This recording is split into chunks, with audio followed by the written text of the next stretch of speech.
Hi friends, welcome to JM Interest Moments. எல்லாரும் எப்படி இருக்கீங்க? நல்லா இருக்கீங்களா? இன்னைக்கு ரொம்பவே முக்கியமான எல்லாத்துக்கும் தேவையான ஒரு பதிவு தான் பார்க்க போறோம். கிட்டத்தட்ட ஒரு 10 வருஷமா எங்க ஸ்கின் கேரா இருக்கட்டும், ஹேர் கேரா இருக்கட்டும் நாங்க கேரே பண்ணாம விட்டுட்டோம். 10 வருஷத்துக்கு முன்னாடி ஃபேஸ்க்கு பேக் போடுறது, தலைக்கு பேக் போடுறது, மூலிகை எண்ணெய் காய்ச்சல்னு சொல்லிட்டு அவ்வளோ இதா வந்து கரெக்டா உடம்பு பார்த்துட்டு இருந்தோம். ஆனா இப்ப நேரமே இல்லாம ஆயிடுச்சு. நேரமே இல்லாம போனதுனால உடம்புக்கே வந்து அதாவது ஃபேஸுக்கும் சரி ஹேரும் சரி ரொம்ப மோசமா போயிடுச்சு. அதை திருப்பி நாங்க அந்த ஹேர் ஆயில் தயார் பண்ணி நாங்க எங்க உடம்பு பார்த்துக்கலாம் அப்படின்ற முடிவுல இருக்கோம். இப்போ வந்து ஒரு மூலிகை எண்ணெய் காய்ச்ச போறோம். அந்த மூலிகை எண்ணெயில என்னென்ன பொருட்கள் சேர்க்கணும், எப்படி காய்ச்சணுங்கிறத இந்த பதிவுல பார்க்கலாம். இவங்கதான் என்னுடைய அம்மா. என்னுடைய வளர்ச்சிக்கு முதல் காரணம் எங்க அம்மா மட்டும்தான்.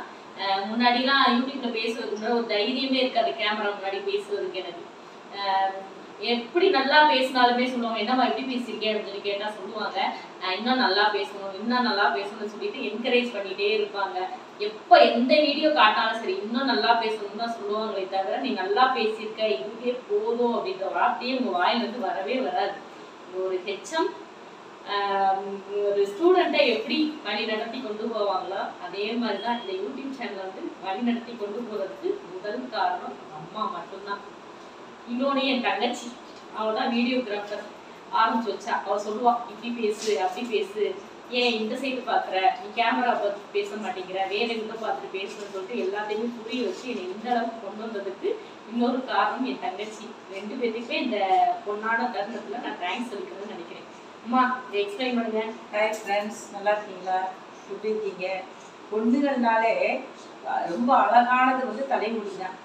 அந்த அழகான தலைமுடியை வந்து எப்படி பராமரிப்பு பண்ணணும், எப்படி செய்யணும் அப்படிங்கிறது தான் ஒவ்வொரு பொருளாக வந்து என்னோட சின்ன பொண்ணு தான் வந்து இதெல்லாம் செஞ்சு காய்ச்சினா நல்லா இருக்குமா அப்படின்னு சொன்னால் அதை வந்து ஒவ்வொன்று சேகரித்து வச்சுருக்கிறது அவள் தான். அதை வந்து ஒவ்வொன்றா நம்ம பார்ப்போம். செடி வந்து உங்கள் எல்லாருக்குமே தெரியும், மருதாணி இலை. இந்த மருதாணி இலை வந்து நம்ம கையில் தான் வச்சுக்கணும் மட்டும் இல்லை, இதை வந்து தலைக்கு நம்ம போடலாம். இதை எண்ணெயில் போட்டு காய்ச்சினா இளநறைய போக்கும், முடி கருமையாக வளரும். இது வந்து உடம்புக்கு குளிர்ச்சியானது.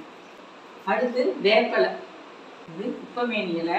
இந்த குப்பைமேனி இலை எதுக்கு போடுறோம் அப்படின்னா தலையில் உள்ள பேனு பொடுகு எல்லாத்தையும் போக்கக்கூடியது. அதனால தான் நம்ம வந்து இதை எண்ணெயில் சேர்க்கிறோம். துளசி வந்து முடி வளர்ச்சியை தூண்டக்கூடிய ஒரு பொருள். சின்ன சின்ன பருக்கள் வந்து தலையில் தோன்றுனா அதை வந்து அழிக்கக்கூடியது. இது கொய்யா இலை. இதையும் நம்ம வந்து எண்ணெயில் வந்து சேர்க்குறோம். இது மா இலை, இது செம்பருத்தி இலை, இது கத்தாழை, இது ரோஜாவுடைய இதழை நம்ம சேர்க்க போகிறோம். இது கருவேப்பிலை, எலுமிச்சம்பழ இலை,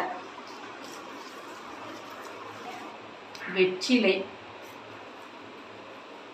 வெந்தயம், வெட்டிவேர், முருங்கைக்கீரை, சின்ன வெங்காயம், உரித்த சின்ன வெங்காயம், உரிச்ச பூண்டு, வெள்ளை பூண்டு, செம்பருத்தி பூவை நிழல்ல காய வச்சு எடுத்தது, நெல்லிக்காய், எலுமிச்சம்பழம். இந்த பொருட்கள் எல்லாத்தையுமே நிலக்காய்ச்சலா காய வச்சு நம்ம பயன்படுத்தலாம். அப்படி இல்லைன்னா அழுக்கு மண்ணெல்லாம் இல்லாம நல்லா கழுவிட்டு ஈரம் இல்லாம காய வச்சுட்டு நம்ம சேர்த்துக்கலாம். வாசனைக்கு கொஞ்சம் மல்லிகைப்பூ. ஒரு பெரிய இரும்பு கடாயில 2 லிட்டர் அளவுக்கு செக்குல ஆட்ட தேங்காய் எண்ணெய் எடுத்திருக்கோம். இந்த எண்ணெய் கொதிக்கும் போது கட்டாயமா அடுப்பு மீடியம் ஃப்ளேம்ல இருக்கிற மாதிரி பாத்துக்கோங்க. தேங்காய் எண்ணெய் நல்லா சூடாகவும் நம்ம ஒவ்வொரு பொருளா வரிசையா சேர்க்க போறோம். ஃபர்ஸ்ட் நம்ம எடுத்து வச்சிருக்கிற 1/2 கப் வெந்தயத்தை சேர்த்து அந்த பபிள்ஸ்லாம் வந்து அடங்கினோடனே தான் நம்ம அடுத்த பொருளை சேர்க்கணும். வெந்தயத்தை தேங்காய் எண்ணெயில சேர்த்த உடனே ஒரு கரண்டி எடுத்து கவனமா கிண்டி விடுங்க. இங்க பாருங்க, நம்ம கிண்டி விட்ட உடனே வெந்தயத்துல இருந்து நிறைய பபிள்ஸ் வர ஆரம்பிச்சிருச்சு. இந்த பபிள்ஸ் எல்லாம் கொஞ்சம் அடங்கினதுக்கு பிறகு நம்ம உரிச்சு வச்ச 10 சின்ன வெங்காயத்தை இடிச்சு சேர்த்துக்கலாம். நம்ம முடி வளர்ச்சியை தூண்டக்கூடிய பொருட்கள்ல சின்ன வெங்காயமும் ஒண்ணு. சின்ன வெங்காயத்துல அவ்வளவு சத்துக்கள் இருக்கு. நாம எண்ணெயில சேர்க்கக்கூடிய ஒவ்வொரு பொருளையுமே கவனமா சேர்க்கணும். ஏன்னா சுட சுட எண்ணெய் இருக்கும் போது கையில படுறதுக்கு வாய்ப்புகள் இருக்கு. அடுத்ததா தோல் உரிச்ச 10 பூண்டை அதையும் இடிச்சு சேர்த்துக்கலாம். வெள்ளை பூண்டு முடி கொட்டுறதை படிப்படியா நிறுத்தி புதிய முடி வளர்ச்சியை தூண்டக்கூடிய ஒரு பொருள். இது மட்டும் இல்ல, தலையில இருக்கக்கூடிய சின்ன சின்ன புண்கள் ஏதாவது இன்ஃபெக்ஷன் இருந்துச்சுனாலும் அதை சரி பண்ணிரும். இந்த பொருட்கள்லாம் சேர்த்துட்டு கரண்டியை வச்சு லைட்டா கலந்து விடுங்க. அடுத்ததா 10 பெரிய நெல்லிக்காயை கொட்டையெல்லாம் நீக்கிட்டு சின்ன சின்னதா கட் பண்ணி சேர்க்கிறோம். இந்த பெரிய நெல்லிக்காயுமே முடி கொட்டுறத படிப்படியா நிறுத்தி புதிய முடிய வளர செய்யக்கூடிய முக்கியமான பொருள். இது மட்டும் இல்ல, நெல்லிக்காய் சேர்க்கறதுனால நம்ம உடம்ப குளிர்ச்சியா வச்சுக்கிறோம். நாம ஒவ்வொரு பொருள் சேர்த்து அந்த பபிள்ஸ் வர்றத அடங்கினதுக்கு பிறகுதான் நம்ம அடுத்த பொருளை சேர்க்கணும். அடுத்ததா அடுப்பை நல்லா சிம்ல வச்சுட்டு நம்ம எடுத்து வச்சிருக்கிற அரை எலுமிச்சம்பழத்தை மெதுவா பொறுமையா பிழிஞ்சு விடணும். எலுமிச்சம்பழத்தை நல்லா பிழிஞ்சு விட்டுட்டு அதோட தோலை அப்படியே எண்ணெய்க்குள்ள போட்டுருங்க. அடுத்ததா நம்ம எடுத்து வச்சிருக்க இலைகள், கற்றாழைய பொறுமையா சேர்த்துக்கலாம். கற்றாழைய நல்லா கழுவிட்டு காய வச்சுட்டு சைட்ல உள்ள முள்ளெல்லாம் எடுத்துட்டு தோலோட தான் நம்ம சின்ன சின்னதா கட் பண்ணி சேர்த்திருக்கோம். கற்றாழை ஜெல்லுக்கு இணையான சத்து அதோட தோல்லையும் இருக்கு. அதனால தோலை நீங்க வேஸ்ட் பண்ணிடாதீங்க, அதோட சேர்த்து போட்டாதான் நல்லது. கற்றாழை நம்ம முடிக்கு நல்ல ஊட்டத்தையும் ஈரப்பதத்தையும் கொடுக்கக்கூடியது. இப்படி ஈரப்பதமான பொருட்கள்லாம் ஒன்னொன்னா பொறுமையா சேர்த்துட்டு அடுப்பை கொஞ்சம் ஹை ஃப்ளேம்ல கூட்டி வைங்க.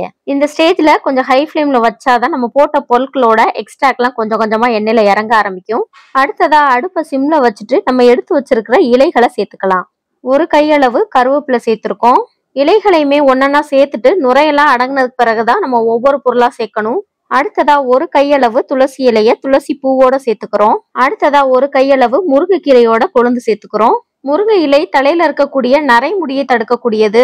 இது மட்டும் இல்லாம முடிக்கு சத்துக்களை தரக்கூடியது. அடுத்ததா ஒரு கையளவு கொய்யா இலைகள் சேர்க்கிறோம். கொய்யா இலைகள் தலையில ரத்த ஓட்டத்தை சீராக்கி முடி வளர்ச்சியை தூண்டக்கூடிய ஒரு பொருள்.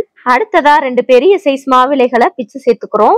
மாவிலைகள் முடிக்கு தேவையான விட்டமின் ஏ மற்றும் விட்டமின் சியை கொடுக்குது. ஆரோக்கியமான முடிய வளர வைக்கிறதுல மாவிலைக்கு முக்கிய பங்கு இருக்குன்னே சொல்லலாம். அடுத்ததா ஒரு கையளவு வேப்பிலைகளை சேர்த்துக்கோங்க. வேப்பிலைகள் தலையில இருக்கக்கூடிய அரிப்பு, பொடுகு, பூச்சி வெட்டு இதெல்லாம் சரி செய்யக்கூடியது. வேப்பிலையில இருக்கக்கூடிய கசப்பு தன்மை தலையில இருக்கக்கூடிய பேனு, ஈரெல்லாம் சரி செய்யக்கூடியது. அடுத்ததா ஒரு கையளவு குப்பைமேனி இலைகள் சேர்த்துக்கோங்க. குப்பைமேனி இலைகள் தலையில இருக்கக்கூடிய பொடுகு, பூச்சி வெட்டு எல்லாத்தையுமே சரி செய்யக்கூடியது. அடுத்ததா ஒரு கையளவு ஒற்றை செம்பருத்தி இலை சேர்த்துக்கோங்க. நம்ம முடிய பளபளப்பா வச்சுக்கிறதுக்கும் சாஃப்டா வச்சுக்கிறதுக்கும் இந்த செம்பருத்தி இலை உதவி செய்யும். அடுத்ததா ஒரு கையளவு மருதாணி இலைகள் சேர்த்துக்கோங்க. மருதாணி இலைகள் தலையில இருக்கக்கூடிய நரைமுடியை நீக்கவும் முடி கருகருன்னு வளர்றதுக்கும் உதவும். அடுத்ததா ஒரு கையளவு ஆவார இலைகள் சேர்த்துக்கோங்க. ஆவார இலைகள் தலையில உள்ள அழுக்குகளை நீக்கி முடிய அடர்த்திய வளர செய்யும். அடுத்ததா ஒரு கையளவு வெற்றிலைய பிச்சு சேர்த்துக்கோங்க. வெற்றிலை தலையில இருக்கக்கூடிய அரிப்பு, அலர்ஜி எல்லாம் தடுக்கும். நாம தயார் பண்ணி வச்சிருந்த எல்லா இலைகளையுமே எண்ணெய்க்குள்ள போட்டாச்சு. இப்ப பொறுமையா கவனமா கிண்டணும். அடுத்ததா இந்த எண்ணெய்க்கு வாசனை தரக்கூடிய பூக்கள் மற்றும் இலைகளை சேர்த்துக்கலாம். ஒரு கையளவு ஒற்றை செம்பருத்தி பூவை நல்லா நிலக்காய்ச்சலா காய வச்சு சேர்க்கிறோம். பூக்களை சேர்த்ததுக்கு பிறகு அடுப்பை மீடியம் ஃப்ளேம்ல வச்சு நல்லா கிண்டி விடுங்க. அடுத்ததா எலுமிச்சம்பழ இலைகள் ஒரு கையளவு இருக்கிற மாதிரி சேர்த்துக்கிறோம். அடுத்ததா ஒரு கையளவு இருக்கிற மாதிரி ஃப்ரெஷ் ஆவாரம் பூ சேர்த்துக்கிறோம். ஆவாரம் பூக்கள் மேக்சிமம் ஷாம்புல எல்லாம் பயன்படுத்துவாங்கன்னு கேள்விப்பட்டிருக்கீங்க. ஆவாரம் பூ தலையில உள்ள பாக்டீரியா, புழு வெட்டு, பூச்சி வெட்டு எல்லாத்தையுமே சரி செய்யும். அடுத்ததா ஒரு கையளவு வெட்டி வேரை சின்ன சின்னதா கட் பண்ணி எண்ணெயில சேர்க்கிறோம். வெட்டி வேறு உடம்புக்கு குளிர்ச்சி மட்டும் இல்ல, தலை மற்றும் தலைமுடி சம்பந்தப்பட்ட எல்லா பிரச்சனைகளுக்கும் ஒரே தீர்வா அமையும். வெட்டி வேரை எண்ணெயில சேர்த்துட்டு அடுப்பை ஹை ஃப்ளேம்ல வச்சுட்டு நல்லா கலந்து விடுங்க. அடுத்ததா வாசனைக்காக பயன்படுத்தக்கூடிய பூக்கள் சேர்த்துக்கலாம். ஒரு கையளவு மல்லிகை பூ சேர்க்கிறோம். அடுத்ததா ஃப்ரெஷ் பன்னீர் ரோஜா இதழ்கள் ஒரு கையளவு சேர்க்கிறோம். பப்பாளி பூவோட வாசனை எங்களுக்கு ரொம்பவே பிடிக்கும். அதனால பப்பாளி பூக்கள் நாங்க ஒரு கையளவு சேர்த்துக்கிறோம். நாங்க சேர்த்திருக்கிற பூக்கள் மட்டும் இல்ல, உங்களுக்கு எந்த பூக்களோட மனம் ரொம்ப பிடிக்குதோ அதெல்லாம் நீங்க இந்த எண்ணெயில சேர்த்து காய்ச்சிக்கலாம். இப்போ எல்லா பொருட்களுமே சேர்த்தாச்சு. இப்ப அடுப்பை ஹை ஃப்ளேம்ல வச்சுட்டு நல்லா கொதிக்க விடணும். நீங்க இரும்பு சட்டியில எண்ணெய் காய்ச்சறதா இருந்தா நம்ம சேர்த்த எல்லா பொருட்களுமே முக்கால்வாசி மொறுமொறுப்பு தன்மையோட இருக்கும் போதே அடுப்பை ஆஃப் பண்ணிருங்க. இரும்பு சட்டியை பொறுத்தளவுல நம்ம அடுப்பு ஆஃப் பண்ணதுக்கு பிறகுமே ஹீட் இருக்கும். அதனால எண்ணெய் கொதிச்சுக்கிட்டே இருக்கும். அதனால எல்லா பொருட்களுமே நல்லா மொறுமொறுன்னு ஆனதுக்கு பிறகு அடுப்பு ஆஃப் பண்ணோம்னா அந்த ஹீட்ல அந்த பொருட்கள்லாம் கருகிறதுக்கு வாய்ப்பு இருக்கு. அதனாலதான் இரும்பு சட்டி பயன்படுத்தி எண்ணெய் காய்ச்சறவங்க 3/4 பங்கு எல்லா பொருளுமே மொறுமொறுப்பு ஆனதுக்கு பிறகு அடுப்பு அமர்த்திடலாம். நாம போட்ட பொருட்களோட ஈரப்பதமே இல்லாம எண்ணெயை நல்லபடியா காய்ச்சியாச்சு. பூச்சிகள் எதுவும் இந்த எண்ணெய்க்குள்ள போகாத அளவுக்கு ஒரு தட்டை வச்சு மூடி நைட்டு ஃபுல்லா ரெஸ்ட்ல விட்டுருங்க. அடுத்த நாள் காலையில சூடு எல்லாமே நல்லா ஆறி இருக்கும். ஒரு பெரிய பாத்திரத்தோட மேல் பகுதியில அகலமான காட்டன் துணியை எடுத்து கட்டிட்டு இந்த எண்ணெயை நீங்க வடிகட்டிக்கலாம். இங்க பாருங்க, எந்த விதமான கசடுகளோ அழுக்குகளோ இல்லாத சுத்தமான ஆயுர்வேத ஹேர் ஆயில் தயாராயிடுச்சு. இந்த எண்ணெயை நீங்க கட்டாயமா கண்ணாடி பாட்டில மட்டும்தான் ஸ்டோர் பண்ணி வைக்கணும். பிளாஸ்டிக் பாட்டில ஸ்டோர் பண்ணீங்கன்னா இந்த எண்ணெயோட தன்மையே போயிரும். இந்த பதிவு உங்களுக்கு ஹெல்ப்ஃபுல்லா இருந்திருக்கும்னு நினைக்கிறேன். இதை ட்ரை பண்ணி பார்த்துட்டு எப்படி இருக்குதுன்னு கமெண்ட்ல சொல்லுங்க. நன்றி.